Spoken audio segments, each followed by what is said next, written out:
Iran के बंजर इलाकों से लेकर अमेरिका के रेगिस्तान तक हर जगह भूकंप आ रहे हैं। एक नहीं दो नहीं बल्कि कई कई हल्के भूकंप के झटके। जंग के बीच एक तरफ मिसाइलें और फाइटर जेट्स आसमान में गरज रहे हैं तो दूसरी तरफ धरती थरथर आ रही है। नेतन्याहू कह रहे हैं कि ईरान ने न्यूक्लियर का सपना अभी छोड़ा नहीं है।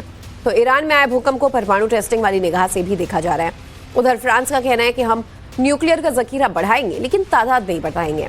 वहीं दूसरी तरफ अमेरिका ने जिस जगह अपने न्यूक्लियर हथियार रखे हैं ठीक वहीं एक नहीं दो नहीं 100 से ज्यादा भूकंप के झटके महसूस हुए, ऐसा दावा किया गया।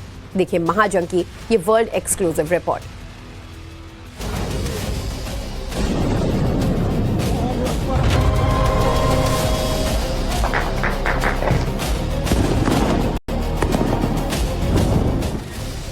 भयंकर युद्ध में मिसाइल, ड्रोन्स, फाइटर जेट और तबाही की प्रलयंकारी तस्वीर हर पल और हर मिनट आ रही हैं।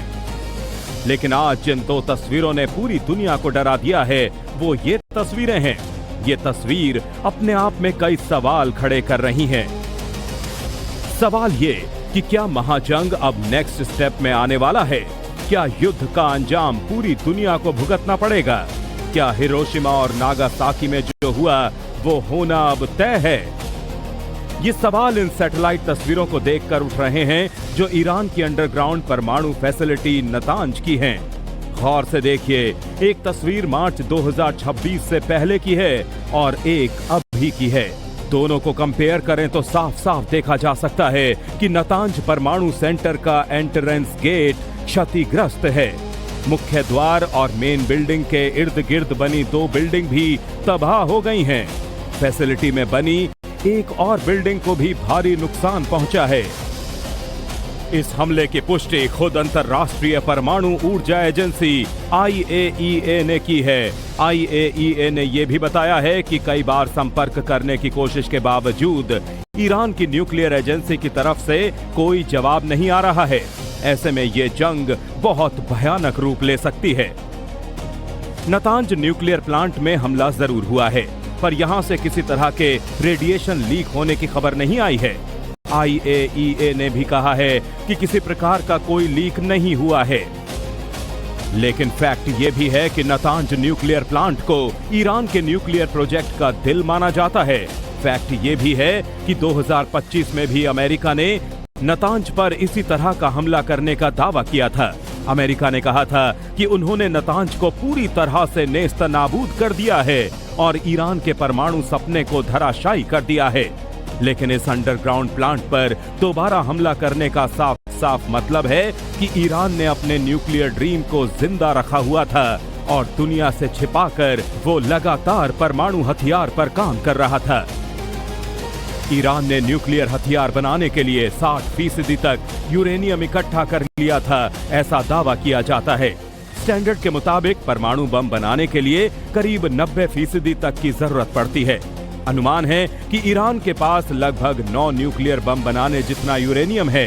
नतांज न्यूक्लियर फैसिलिटी ईरान का सबसे बड़ा और सीक्रेट न्यूक्लियर एनरिचमेंट सेंटर है जो जमीन के नीचे बंकरों में है। खुद नेतन्याहू इस बात की गवाही दे रहे हैं कि एक ईरान कई जगहों पर अलग अलग और नई न्यूक्लियर साइट डेवलप कर रहा था। ईरान परमाणु हथियार बनाने के इतने करीब था कि अगर 28 फरवरी को उस पर हमला नहीं किया जाता तो बहुत देर हो जाती।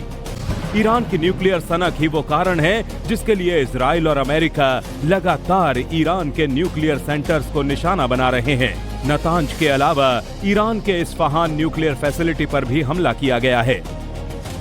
डर और खौफ का साया हर ओर मंडरा रहा है। ईरान पर अमेरिका और इजराइल के हमले की सबसे बड़ी वजह ईरान की एटम बम वाली ख्वाहिश ही है। अमेरिकी राष्ट्रपति ट्रंप साफ कह चुके हैं कि ईरान को किसी भी हाल में एटम बम बनाने नहीं दिया जाएगा। An Iranian regime armed with long-range missiles and nuclear weapons would be a dire threat to every American. We cannot allow a nation that raises terrorist armies to possess such weapons. Netanyahu कह रहे हैं कि हमले से पहले Iran बड़े पैमाने पर न्यूक्लियर साइट्स और प्रोजेक्ट पर काम कर रहा था। इस वक्त ग्राउंड पर स्थितियां पल पल में बदल रही हैं। ईरान की न्यूक्लियर फैसिलिटी को कितना नुकसान हुआ है, क्या सच में प्रोजेक्ट तबाह हो गया है या जंग अपना नेक्स्ट स्टेप लेने वाली है, ये खुफिया जानकारियां सामने नहीं आई हैं। इसी बीच ईरान में 4.3 तीव्रता का भूकंप आया है। ये भूकंप ईरान के गराश इलाके में आया है। यूएस जियोलॉजिकल सर्वे USGS ने कहा है कि भूकंप की तीव्रता रिक्टर स्केल पर 4.3 थी। USGS ने कहा कि भूकंप का केंद्र जमीन से 10 किलोमीटर नीचे था।